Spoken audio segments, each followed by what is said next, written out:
no segundo livro de Crônicas, segundo Crônicas, capítulo 16. Segundo Crônicas, capítulo 16, nós vamos ler do versículo 1 ao versículo 9. Enquanto você abre a Bíblia, você pode dar glória a Deus, você pode dizer aleluia. Esse é um ambiente de adoração, esse é um ambiente de louvor, de clamor. Não precisa não. Obrigado, pastor.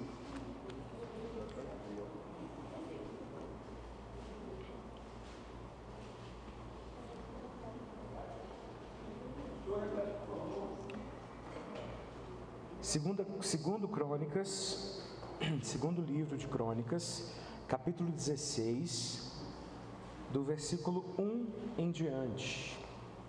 Obrigado, querido. Deus abençoe. Quem achou, diga glória a Deus. Quem não achou, diga misericórdia. Gênesis, Êxodo, Levítico, Números, Deuteronômio, Josué, Juízes, Ruth, Samuel, Reis, Crônicas. Crônicas, segundo livro de Crônicas, capítulo 16. Diz assim a palavra do Senhor: No 36º ano do reinado de Asa, subiu Baasa, rei de Israel, contra Judá, e edificou a Ramá, para que a ninguém fosse permitido sair de junto de Asa, rei de Judá, nem chegar a ele. Então Asa tomou prata e ouro dos tesouros da casa do Senhor e dos tesouros da casa do rei, e enviou servos a Ben-Hadad, rei da Síria, que habitava em Damasco, dizendo: Haja aliança entre mim e ti, como houve entre meu pai e teu pai. Eis que mando prata e ouro, vai e anula a tua aliança com Baasa, rei de Israel, para que se retire de mim. Ben-Hadad deu ouvidos ao rei Asa e enviou os capitães dos seus exércitos contra as cidades de Israel, e feriu a Ijon, a Dan, a Abel-Maim e todas as cidades armazéns de Naftali. Ouvindo isso, Baasa deixou de edificar a Ramá e não continuou a sua obra. Então o rei Asa tomou todo o Judá e trouxeram as pedras de Ramá e a sua madeira com que Baasa a edificara. Com elas edificou Asa a Geba e a Mispa. Naquele tempo veio Anani a Asa, rei de Judá, e lhe disse: Portanto, confiaste no rei da Síria, e não confiaste no Senhor teu Deus. O exército do rei da Síria escapou das tuas mãos. Acaso não foram os etíopes e os líbios grande exército com muitíssimos carros e cavaleiros? Porém, tendo tu confiado no Senhor, ele os entregou nas tuas mãos. Porque quanto ao Senhor, seus olhos passam por toda a terra, para mostrar-te forte para com aqueles cujo coração é totalmente dele. Nisso procedeste loucamente, por isso, desde agora haverá guerra contra ti. Amém? Deixa a Bíblia aberta no seu colo, feche os seus olhos e vamos orar. Amado Deus e soberano Pai, nós te rendemos graças, Senhor Jesus, pela alegria de estarmos na Tua casa. Obrigado, Senhor Jesus, porque até aqui o Senhor tem cuidado de nós. Obrigado porque nós cremos que o Senhor recebeu o nosso louvor, recebeu a nossa adoração. E nós estamos aqui, Senhor Jesus, nesse momento para sermos edificados através da Tua palavra. Por isso nós clamamos a Ti, Senhor, fale aos nossos corações. Não permita que saiamos daqui da mesma maneira que nós entramos, mas que possamos sair daqui cheios da Tua presença, convictos, meu Pai, da salvação que há em Ti. Por isso, Senhor Jesus Cristo, que prepare os nossos corações e a nossa mente para a Tua palavra, e que o Teu nome seja glorificado nas nossas vidas, e que possamos frutificar para louvor da Tua glória. Tudo isso nós te pedimos e te agradecemos em nome de Jesus. E todos digam: Amém. Glória a Deus. Queridos, aqui nós temos mais do que um registro histórico sobre um episódio de um dos reis de Judá. Aqui nós temos, né, uma menção, né, mais do que uma menção de um evento cronológico, que de fato, da história, né, algo que de fato aconteceu. Mas aqui nós temos uma lição extremamente importante que precisa ser aprendida por nós. A Bíblia nos mostra que o rei Asa, ele foi confrontado, né, por um profeta, né, chamado de vidente. Em algumas versões, né, diz, né, o vidente Anani. E, né, a gente já até falou sobre isso no ensino bíblico dominical. Alguns profetas eram chamados assim, afinal de contas, eles tinham visões, e essa era a maneira como Deus falava com aqueles homens. E tanto que lá em Números, né, 12, versículo 6, o próprio Deus diz: se há profeta no meio de vocês, eu me revelo a ele, por meio de sonhos, visões e enigmas. Hoje a gente tem essa perspectiva ruim da palavra vidente, né? Porque, né, existem muitos falsos videntes, né? Ou videntes que estão inspirados não por Deus, né? Mas a Bíblia, né, chama esses profetas, eles eram assim chamados por muito tempo, em muitos locais, como videntes. E então, esse homem, né, Anani, ele vem confrontar o rei Asa, dizendo para ele: olha, lá atrás você confiou no Senhor, lá atrás você viu uma intervenção de Deus, mas agora, por que você escolheu confiar no rei da Síria, ao invés de confiar em Deus? Ele então, né, não apenas questiona pela escolha que ele fez, mas ele também anuncia quais seriam as consequências, né, e uma distinção, né, que podemos fazer, olhando para a vida do rei Asa, é que é diferente, queridos, você olhar para alguém que nunca confiou em Deus, alguém que nunca teve uma experiência, né, de fé, e outra é você olhar para alguém que um dia confiou, que um dia viu resultados concretos, inquestionáveis, e agora então deixou de confiar no Senhor. São dois cenários diferentes. Uma pessoa que nunca creu, uma pessoa que nunca viu, uma pessoa que nunca confiou. Dificilmente essa pessoa, sem, né, nem que seja uma pequena partícula de fé, essa pessoa vai depositar confiança. Se você não conhece alguém ou algo, uma situação em que você não, né, nunca viu, enfim, não sabe como aquilo se desenvolve, dificilmente você vai confiar. Nós só fazemos aplicações do nosso dinheiro, né, em investimentos, em coisas que nós entendemos que vai dar certo, que de alguma maneira nós confiamos. Né? Você compra uma casa, você aluga aquela casa, porque você diz, bom, é um bem, e esse bem vai ficar ali, por mais que ele sofra alguns danos, mas ele também vai, ao passar dos anos, ficando mais caro, vai valorizando, então isso ali eu posso aplicar. Então há essa confiança, mas ninguém confia naquilo que nunca viu. Mas a gente está falando de um rei que já tinha vivido uma experiência, que já tinha tido uma experiência em que ele confiou em Deus, ele colocou a sua confiança em Deus, Deus interviu e deu a vitória, uma vitória extraordinária para ele. Mas ele agora decide não confiar. E o profeta Anani faz exatamente esse questionamento: por que você deixou de confiar? Lá no verso 7 nós vemos o confronto. Você confiou no rei da Síria, não confiou no Senhor seu Deus. Depois, no verso 8, ele dá um exemplo, né, de um evento anterior. Ele diz: por que você confiou no Senhor? Ou seja, ele está falando dessa experiência passada. Então, basicamente, o questionamento era: você já confiou, você já viu os resultados, por que é que você deixou de confiar? E na sua vida, queridos? Quantas intervenções de Deus já não aconteceu? Quantos milagres nós já não vivemos? Quantas coisas nós já passamos, encaixamos que não tínhamos solução, mas clamamos ao Senhor e Deus veio com resposta. Deus veio com uma intervenção extraordinária. Eu não sei o que você passa hoje, qual a situação que hoje é difícil para você, qual é o gigante que hoje você precisa enfrentar. E se falta fé no seu coração, se falta confiança no seu coração, eu quero te chamar a se lembrar de que Deus um dia já interviu, um dia Deus já fez, e Ele é imutável, Ele não muda, Ele continua sendo Deus. E o mesmo Deus que te fez vencer lá atrás, é o mesmo que te dará vitória diante desse gigante, em nome de Jesus. Amém? O tema dessa mensagem hoje, para aqueles que estão anotando, é exatamente isso: continue confiando. Repita comigo: continue confiando. Ok, mas para a gente entender um pouco melhor essa mensagem, eu quero começar, na verdade, em primeiro lugar, construindo uma espécie de pano de fundo da história de Asa. A gente precisa entender um pouquinho da história de Asa para a gente entender esse confronto do profeta, com ele. Então, para a gente entender um pouco melhor, lá nos dias de Roboão, que era filho de quem? De Salomão, portanto, neto de Davi. Então, nesses dias de Roboão, nós temos o início de uma nova fase na narrativa histórica dos descendentes de Israel, que é o período chamado de Reino Dividido. Apenas 2 tribos ficaram debaixo do governo da linhagem de Davi, que era a tribo de Judá, a qual o próprio Davi pertencia, e Benjamim, que eram seus vizinhos mais próximos. Então, as outras 10 tribos, o que elas fizeram?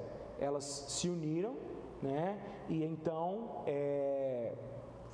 criam um novo reino.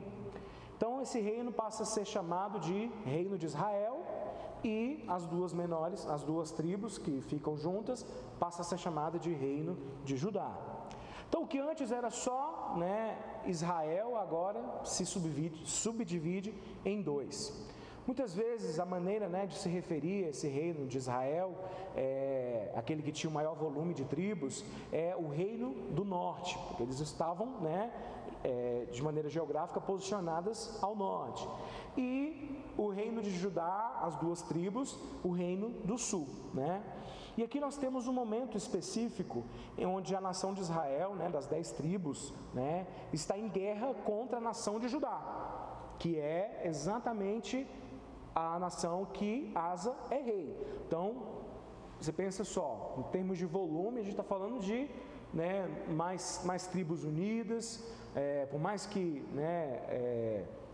tinham tribos ali que eram relativamente pequenas, mas era um volume maior. E eles então se colocam a guerrear contra o reino de Judá. Então isso aconteceu durante o governo de Asa. E aí ele toma uma decisão: eu preciso resolver o meu problema. Em uma perspectiva humana, nós podemos dizer que ele teve um poder de gestão muito bom. A forma como ele sacou, a forma como ele articulou para que selasse paz, ela é digna de ser olhado com bons olhos. Afinal de contas, ele, de maneira, como um gestor, como um rei, ele agiu de maneira estratégica. Então, ele foi de uma sabedoria muito grande. O que ele faz? Ele levanta todos os recursos do palácio, não só do palácio, mas também os recursos, os tesouros que estavam lá na casa de Deus, que reis anteriores haviam conquistado algumas batalhas e tinham dedicado, consagrado ao Senhor. E ele manda tudo isso como uma oferta de pagamento para o rei da Síria. E esse rei tinha uma aliança com as 10 tribos, com o reino de Israel. E aí o que ele faz? Ele falou: o reino de Israel está vindo contra mim, e eu estou te dando esse monte de presente. Então faz o seguinte: rompe a sua aliança com o rei de Israel, alie-se a mim e vamos nos unir contra ele. Para a gente pensar de uma maneira geográfica, sírios, reino de Israel, reino de Judá. O que ele fez? Ele falou: o pessoal está aqui no meio. Se os 2 se unirem contra mim, eu estou frito. Então o que eu vou fazer? Eu agora vou cercar ele. Eu vou me unir com esse reino e vou deixar ele no meio. Então agora ele vai ter que ter batalha em cima e vai ter batalha embaixo. Então para ele vai ser muito complicado administrar isso. Então essa é a sacada. E aí ele, confiando na sua inteligência, faz isso. E é o que aconteceu. O rei, então, como nós lemos, decide se unir a ele. Afinal de contas, recebeu aquele monte de presente, aquele monte de ouro, aquele monte de prata. E aí o que aconteceu? O rei de Israel, das 10 tribos ali, ele então para e pensa: opa, peraí, eu agora tenho um inimigo ao sul, mas agora vou ter um inimigo ao sul e um ao norte, então vai ser ruim para o meu lado. Então eu vou quietar. eu vou parar, não vou dar sequência a esse ataque, não vou, enfim, vou ficar na minha, né? Então, aparentemente, nós estamos falando de um problema que foi resolvido, amém? No entanto, queridos, parece de vento, né? Mas enfim, foquem aqui na palavra, queridos, porque, né, é mais importante.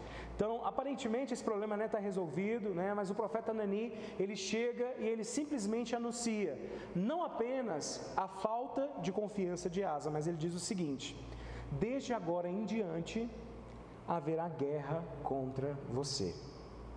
E para que você entenda essa declaração, não dá para deixar de considerar tudo o que aconteceu na vida de Asa. Nós estamos falando de um período, né, em que ele toma essa decisão. Só que quando o profeta vem questioná-lo, ele vem falando a respeito de uma experiência que ele teve lá no passado. Mas que experiência foi essa? Bom, Asa, ele assume o seu trono e ele fica praticamente uma década em paz. Ele passa 10 anos do seu reinado sem nenhum tipo de problema, sem nenhuma guerra, fica reinando em paz, sem ter problema algum. Então, de uma hora para outra, surge uma grande ameaça. Que ameaça é essa? Lá, né, que é mencionada no versículo 8, né, que ele fala a respeito dessa experiência. Mas, né, isso está descrito de maneira mais detalhada, e por isso que eu pedi para vocês deixarem a Bíblia aberta. 2 Crônicas, capítulo 14. Só voltar para o capítulo 14, nós vamos ler do versículo 9 ao versículo 13. Então, 2 Crônicas 14, a partir do versículo 9, diz assim: Zerá, o etíope, saiu contra eles com um exército de 1 milhão de homens. Diga comigo, 1 milhão de homens. E 300 carros de guerra, e chegou até Maressa. Então Asa saiu contra ele, e eles se prepararam para a batalha no vale de Zefatá, perto de Maressa. Asa clamou ao Senhor, seu Deus, e disse: Senhor, além de ti, não há quem possa socorrer numa batalha entre o poderoso e o fraco. Ajuda-nos, Senhor, nosso Deus, porque em ti confiamos. Repita comigo, porque em ti confiamos. E no teu nome viemos contra essa multidão. Senhor, tu és o nosso Deus, que não prevaleça contra ti o homem. O Senhor derrotou os etíopes diante de Asa e diante de Judá, e eles fugiram. Asa e o povo que estava com ele os perseguiram até Gerar, e os etíopes foram mortos, sem restar nenhum sequer, porque foram destroçados diante do Senhor e diante dos seus exércitos, e eles levaram dali muitos despojos. A gente está falando de um contexto agora a gente leu a história lá, de que ele foi lá e entregou presentes, né? A gente voltou no tempo agora, 25 anos, e essa experiência que Asa viveu diante de Deus. Nós já vemos que o comportamento dele, há 25 anos atrás, era um pouco diferente. A maneira como ele reagiu diante de uma ameaça foi outra. Então a ênfase, como nós vimos, dada lá no capítulo 16, é que Asa confiou no Senhor. E aqui, nesse texto, no versículo 11, nós temos a declaração dele falando ao Senhor: ajuda-nos, Senhor, nosso Deus, porque em ti nós confiamos. Ele simplesmente está diante de uma batalha que é humanamente impossível. Nós estamos falando de 1 milhão de homens, 300 carros de guerra. Mas a Bíblia diz que ele clamou: Senhor, seu Deus. Não apenas o Deus da nação, era o Deus pessoal de Asa. Diga, nesse tempo, Asa tinha Deus como seu Deus pessoal.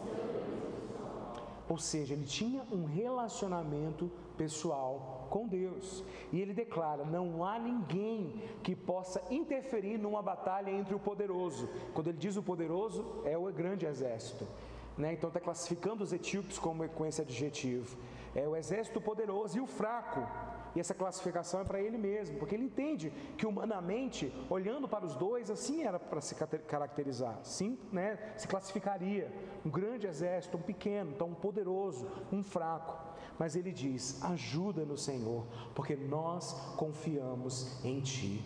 Quando nós colocamos a nossa confiança no Senhor, não existe batalha grande demais, não existe gigante grande demais, não existe situação demasiadamente grande ao ponto de olharmos e enxergar como impossível até para Deus, porque para Ele todas as coisas são possíveis. E é interessante que ele também termina dizendo: porque em Ti confiamos e no Teu nome viemos contra essa multidão. Em outras palavras, o que ele está dizendo? Nós não estamos vindo batalhar na força do nosso braço. Nós não estamos olhando para nenhuma possibilidade humana, terrena ou natural. Nós estamos olhando para o Senhor, olhando para o Seu nome, e nós confiamos em Ti. Quem nos lembra esse comportamento, né? Eu me lembro de Davi, quando ele vai ao encontro de Golias.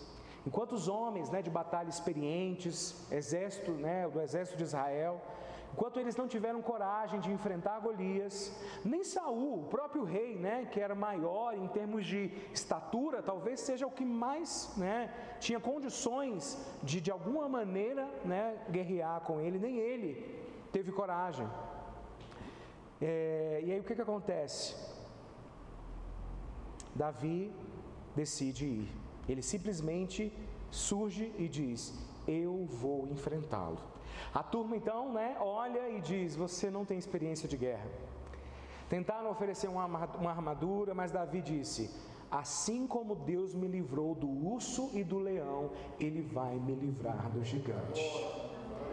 Ele usou as experiências que ele já tinha tido com Deus, no momento em que ele precisou colocar a sua confiança no Senhor, e ele disse: a mesma confiança ainda está viva, e o mesmo Deus continua agindo, e Ele é poderoso, Ele vai me fazer vencer. Interessante que ele fala que Deus o livrou do urso e do leão. Ou seja, ele não está dizendo, né, que fugiu deles e que precisou do livramento de Deus para achar um lugar escondido para poder apertado, onde essas feras não entrassem. Pelo contrário, ele vai descrever uma história de que ele partiu para cima do urso e do leão, para, né, resgatar a ovelha, para não permitir que elas fossem devoradas. E ele diz: não vai ser diferente com Golias. Ele usou a experiência que ele já tinha tido com Deus para determinar a experiência que ele viveria com o Senhor. E aí, né, Deus vai me entregar, mas eu vou para cima. E ele vai para cima. E quando Golias está vindo em sua direção, qual é a fala dele? Ele olha para Golias e diz: você vem contra mim, com espada, com lança, com escudo. Mas Davi diz: eu vou contra você em nome do Senhor dos Exércitos. Davi não diz: eu vou lutar com você com uma funda, mesmo, né, que ele estando com uma, né, nas suas mãos. E diferente, queridos, daquilo que a gente canta, daquilo que a gente até aprende quando a gente é criança na igreja, a funda, ela era usada como uma ferramenta de guerra. De fato era, não era um brinquedo, né? A gente brinca, né? Acho que é um estilinguezinho para matar passarinho. Não, a funda de fato é uma ferramenta de guerra. E aí por quê? Porque a pressão, a velocidade, né, que se criava ali era muito forte, né? Era enorme. E Davi sabia como usá-la. Mas ele está dizendo: a força do golpe, a precisão do golpe não será da minha habilidade. A habilidade que eu desenvolvi, ela será uma intervenção divina. E esse tipo de linguagem revela o quê? Fé e confiança. Diga comigo: fé e confiança. Mesmo dominando a funda, mesmo sabendo que a pressão era forte, ele sabia que se não fosse o Senhor, ele poderia estar com um canhão, mas ele erraria a mira. Ele sabia que era o Senhor quem estava tomando a frente, e aquela batalha seria vencida por ele. A Bíblia nos mostra que Asa está tratando, né, Deus como o seu Deus. Ele está declarando confiança. E o relato bíblico é de que o Senhor derrotou os etíopes diante de Asa, diante de toda Judá. A Bíblia volta então a dizer: eles foram destroçados diante do Senhor e diante do seu exército, ou seja, o exército de Asa. Ele é apenas uma ferramenta, é apenas um instrumento. Deus fez algo, Deus interviu e coisa grandiosa aconteceu. Então o impacto dessa intervenção divina foi tão grande que a Bíblia nos mostra que durante 25 anos houve paz. Quem é que agora quer mexer com um exército que matou 1 milhão? 25 anos. 25 anos ninguém mexeu mais com ele. Ele viveu o seu reinado durante esses 25 anos sem nenhum tipo de guerra. E aí, é muito importante, que a gente consiga observar isso, porque lá na frente, quando o profeta Anani vem e diz para ele, porque você confiou em Deus e viu a intervenção, ele fala de um princípio, ele fala de uma lei, porque você confiou em Deus. A confiança em Deus nos leva a viver milagres. Não é uma necessidade que nos faz viver um milagre, mas é a nossa confiança depositada no Senhor que nos faz viver esses milagres. No verso 9, diz assim: o etíope saiu contra eles com um exército de 1 milhão de homens e 300 carros de guerra. Ou seja, muita gente. Os olhos do Senhor, eles passam por toda a terra, E aí, na verdade, acho que é no texto que nós lemos aqui. Deixa eu abrir aqui novamente.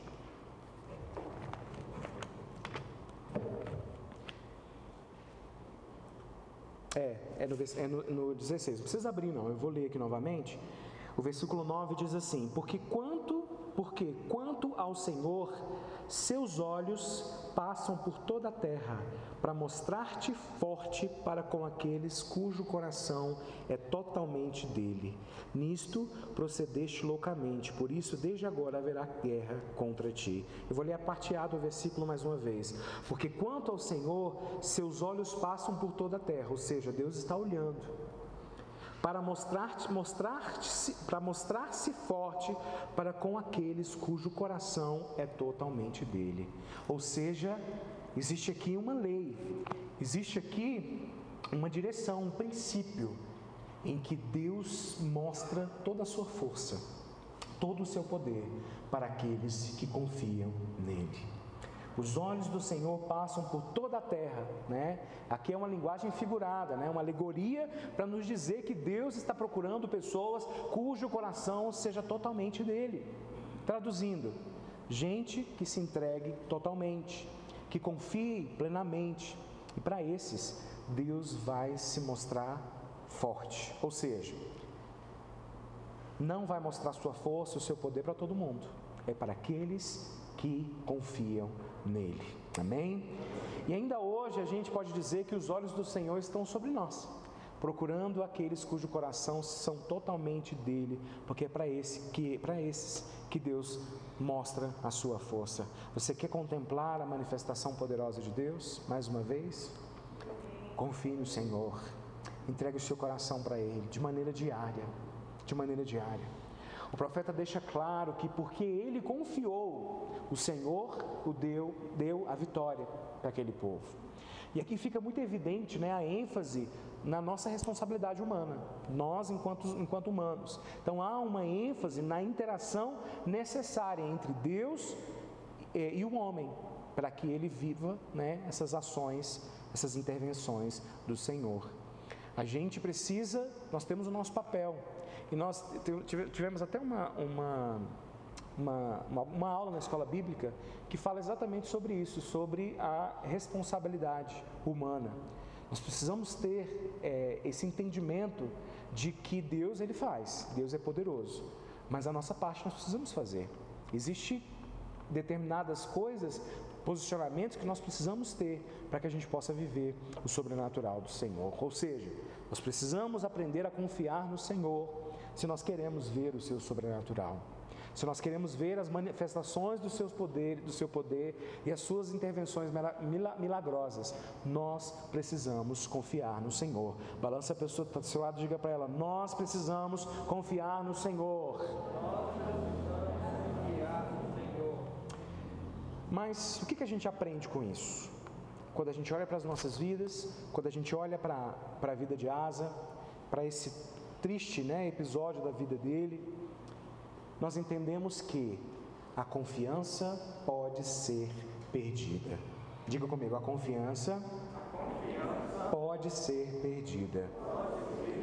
E essa é uma grande lição, nem digo que é a primeira lição, mas uma grande lição que nós podemos ver aqui. E, queridos, pior, como eu já disse, lá no início, pior do que ter confiado em Deus é ter confiado, ter visto o resultado e, de repente, perder a confiança. Os primeiros 10 anos do reinado de Asa são tranquilos. Nenhuma guerra, nenhuma batalha. Então surge uma situação na qual nós já lemos, os etíopes se levantam contra eles, e aí uma situação que era impossível, Deus se manifesta, o milagre acontece. Se não houvesse a intervenção de Deus, eles não conseguiriam, mas Deus vai, Deus interviu e a vitória aconteceu. E aí depois disso, mais 25 anos de paz. Durante 25 anos aquele povo viveu tranquilo, viveu de maneira tranquila, sem guerras. Então, ele simplesmente age agora, diante de outra situação, de maneira diferente. Ou seja, 25 anos de paz, 10 anos de paz. Então, nos primeiros 35 anos do seu reinado, ele teve uma situação de guerra, e teve a intervenção de Deus de maneira poderosa. Mas agora então surge um outro problema. Baasa, rei de Israel, e neste momento nós vemos que ele se coloca contra aquele povo e ele se posiciona de maneira diferente. Asa então não consulta Deus, não busca o Senhor, não ora, não busca uma direção, ele simplesmente age como quem estivesse comunicando: eu resolvo, eu me garanto. Como eu disse, a estratégia dele foi boa, a estratégia dele foi interessante.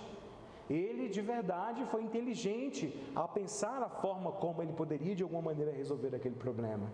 Queridos, mas o mais sábio de todos os homens, sem a sabedoria dos céus, se torna um tolo inútil. Não existe sabedoria plena sem o Senhor.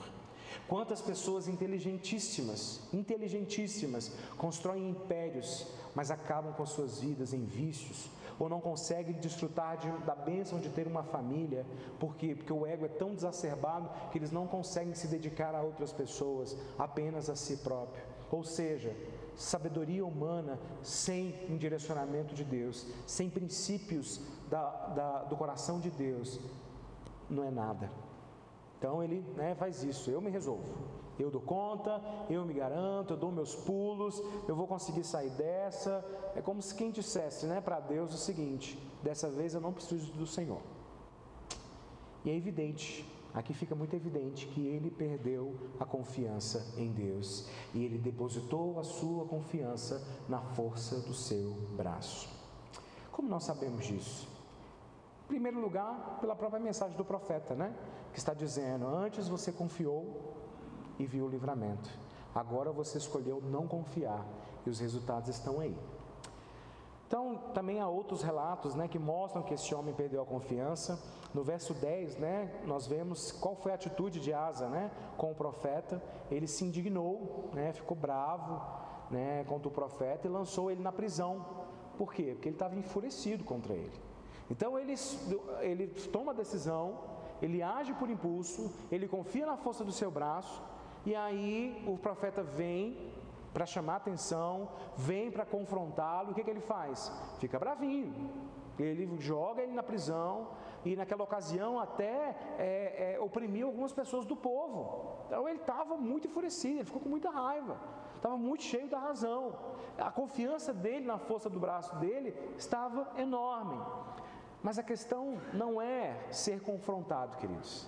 A questão é, o que você faz com o confronto? A Bíblia nos dá exemplo de outro homem que pecou, que agiu de maneira inconsequente, mas diante de uma exortação, agiu de maneira diferente. Quem é esse homem? Mais uma vez, Davi. Davi, depois de ter pecado, quando Natan, o visita, vai lá e coloca o dedo na ferida, qual foi a reação dele? O Salmo 51, o salmo que ele escreve, compõe como um arrependimento, como a descrição do arrependimento do seu pecado. Ele declara a Deus: contra ti e contra ti somente eu pequei. O que nós vemos? É um homem que se quebranta, é um homem que se arrepende, que vai trilhar um caminho de restauração. Ele poderia levantar os seus questionamentos, ele poderia de alguma maneira justificar: Senhor, mas isso aconteceu por isso, por aquilo. Ah, Senhor, mas eu estava diante daquela situação. Quantas vezes nós, diante de um erro, nós temos sempre algo para rebater? Sabe aquele tipo de pessoa que sempre se defende acusando o outro? E em aconselhamento de casamento, queridos, a gente escuta muito isso, a gente percebe muito isso, o casal vai discutir alguma coisa, o marido vai cobrar da esposa, a esposa vai cobrar do marido uma situação, mas e você? Que nisso, isso e aquilo, mas e aquela situação? Mas sabe? Momento de confronto, momento em que o outro está abrindo o seu coração e dizendo: ei, nesse momento, nessa área, não está legal. Mas a reação não é olhar para si e tentar resolver o problema, mas é acusar o outro. Então nós temos essa dificuldade enorme com o confronto, muito grande. A atitude de Asa não foi dizer eu errei, mas é dizer ao profeta: eu não estou nem aí para o que você está falando, eu vou te silenciar. E vai lá e coloca ele na prisão. Isso mostra que realmente o coração dele havia sido desconectado de Deus. E assim ele permaneceu. A palavra nos diz que no 39º ano do seu reinado, Asa contrai uma doença nos pés. E essa doença era muito grave. Porém, na sua enfermidade, ele não recorreu ao Senhor, mas confiou nos médicos. Asa morreu no 41º ano do seu reinado. Esse texto aqui, queridos, ele não está dizendo que, como alguns ignorantes afirmam, que o crente não deve buscar ajuda médica, porque isso significa incredulidade. A medicina é uma dádiva de Deus. E a Bíblia, a própria Bíblia faz menções, por exemplo, em Ezequiel 47, quando fala de folhas de uma árvore que serviriam como remédio. Enfim, o entendimento do uso dos alimentos, do uso das plantas, das ervas. O próprio Paulo, ele se refere a Lucas, que era parte do seu time missionário, como um médico amado, médico querido. Quando ele vai aconselhar Timóteo, ele fala: olha, não bebe só água não, por conta das constantes problemas de estômago que você tem, toma um pouco de vinho. Então ele entendia que aquilo faria bem para ele. Sabe? E a gente está falando de um homem com um ministério de cura poderoso. Ele não fala para Timóteo, ora, só ora que Deus vai restaurar o seu estômago. Não, ele dá dicas para que ele melhore, enfim. E a gente está falando de um homem com um ministério extraordinário, em se tratando de cura. Então ele dá essas orientações práticas, Ele diz, por exemplo, enfim, ele dá direcionamentos para aquele jovem, de como ele poderia se comportar para ter uma melhora. Então, Timóteo, é só orar e aplicar a fé. Não é isso que ele diz. A Bíblia diz que se o Senhor não guardar a cidade, em vão vigia a sentinela. A Bíblia está dizendo que não é para ter sentinela? Não. É importante guardar, mas a nossa confiança não deve estar somente no sentinela. Deus não está dizendo que nós não devemos nos preocupar com algum tipo de segurança. Ele apenas está dizendo: se nós confiarmos apenas na sentinela, se nós confiarmos somente na câmera que a gente coloca na nossa casa, se a gente confiar somente no cadeado que a gente coloca, a gente vai ter problema, a gente vai enfrentar problema. E esse homem, queridos, Asa, ele não foi castigado. Ele simplesmente escolheu agir por conta própria. Ele disse para Deus: ainda que de uma forma não verbal, por meio das suas atitudes, eu não preciso do Senhor. A história de Davi poderia ter sido exatamente como essa. Mas ele errou, ele pecou, ele vacilou. Grandão. Mas o que mudou o rumo da história dele? Ele se quebrantou diante de Deus, ele se arrependeu, ele reconheceu exatamente o que Asa precisava, se a sua confiança estivesse no Senhor, se o seu coração estava nele. Então Deus olha para ele e diz: então você está por conta própria. Queridos, uma vez eu vi o Augusto Nicodemos falando a respeito disso, e eu, me arrepiei na hora. Ele falou que não existe destino pior do que viver sem a intervenção de Deus, do que viver, por conta. Sabe quando a gente olha assim, se não está acontecendo problema, se está tudo às mil maravilhas, você não está orando, você não está lendo Bíblia e tudo está indo bem, meu irmão, você está tendo o pior destino. Você está por conta própria. Que coisa terrível, que coisa terrível. Mas a pergunta que não quer calar: por que esse rei deixou de confiar? Por que ele parou de confiar? Alguém que depositou a confiança no Senhor, fez uma declaração tão linda lá atrás, o que aconteceu com ele? Nós não estamos falando de alguém, queridos, que dormiu crendo e acordou descrendo. Não. Nós temos um tempo aí de pelo menos 25 anos. Será que, aí eu fico me perguntando, será que a falta de problemas, a ausência de guerras, de batalhas, de necessidade, fez com que os músculos da fé daquele homem, de alguma maneira, atrofiassem, ao invés de se desenvolver? Lá em Tiago, capítulo 1, versículo 2, diz assim: meus irmãos, tenham por motivo de grande alegria, diga comigo, grande alegria, o fato de passarem por várias provações, diga comigo, várias provações, sabendo que a provação da fé que vocês têm produz perseverança. Ora, a perseverança deve ter ação completa, para que vocês sejam perfeitos e íntegros, sem que lhes falte absolutamente nada. Queridos, motivo de grande alegria. Se alegrar diante das provações já é difícil, e ter grande alegria parece ainda mais desafiador. Passar por provações já é desafiador, mas se alegrar muitas alegrias diante de várias provações é ainda mais desafiador. Mas o restante do texto é extraordinário, porque diz: sabendo que a provação da fé que vocês têm produz perseverança.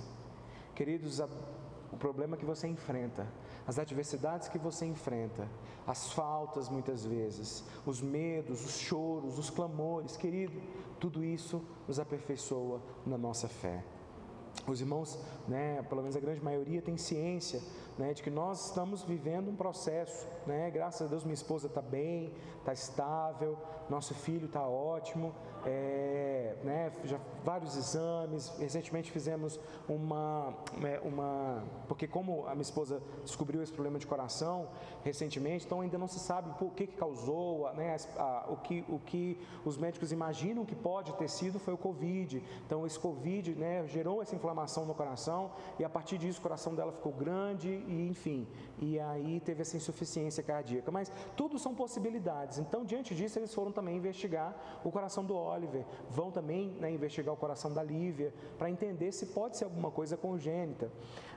Mas graças a Deus, ela está bem, o Oliver está bem, diante do próprio, a própria gestação já é um desafio, ela entrou agora no terceiro trimestre da gravidez, mas ainda estamos clamando, ainda há choro, ainda há clamor, porque, como eu disse, o Oliver está bem, mas o medo, a preocupação dos médicos, o cuidado, o zelo, é com um pós-parto, então ainda estamos clamando.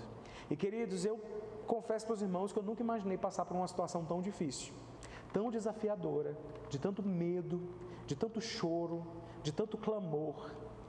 Mas, queridos, eu tenho 37 anos, eu nunca orei tanto em toda a minha vida.